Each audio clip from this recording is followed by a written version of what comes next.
Meta s-Sultan David dineb, il-profeta mar quddiemu qallu għandi storja xi ngħidlek.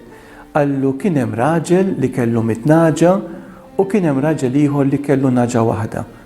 U dak li kellu 100 seraq in-naġa l-waħda tar-raġel ieħor. U kif sema dan il-kliem, il-profeta David qam irrabjat u qal dan ir-raġel ħaqqu l-mewt. Il-profeta qallu dak ir-raġel huwa int. U kull darba li il-kelma ta' Alla tiġi proklamata lilna, dan il-vers irid dejjem jibqa' jidwi f'widnejna. Dan ir-raġel huwa int.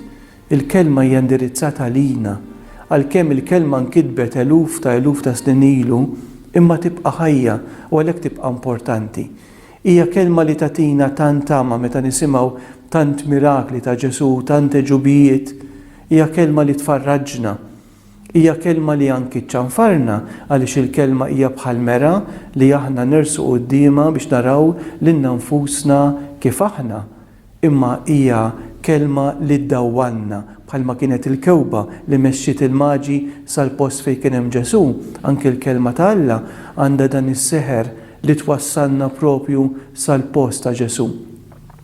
Dak li għamlilna kuraġġ huwa illi meta nisimgħu tant rakkonti fl-iskrittura, l-iskrittura hija magħmula minn rakkont wieħed wara l-ieħor, niltaqgħu ma' tant personaġġi li minkejja li kellhom sem kbir fl-istorja tas-salvazzjoni, ħafna minnhom huma ppreżentati bħala persuni dgħajfa. Pietru li ġaħat il-Ġesu, is-Sultan David għamilna referenza lih, Sansun il-bniedem li kien tant b'saħħtu imma spiċċa mingħajr saħħa.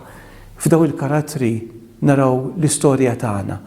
Illi l-iskrittura mhix magħmura bħal films minn xi artisti illi jgħaddu kemm jgħaddu minn periklu dejjem jerbħu, imma l-iskrittura hija magħmula minn personaġġi illi ħafna minnhom fallew, imma fil-falliment tagħhom sabu s-saħħa fil-persuna ta' dak li sejħilhom il-Mulej Alla li huwa l-awtur aħħari tal-kelma ta' Alla.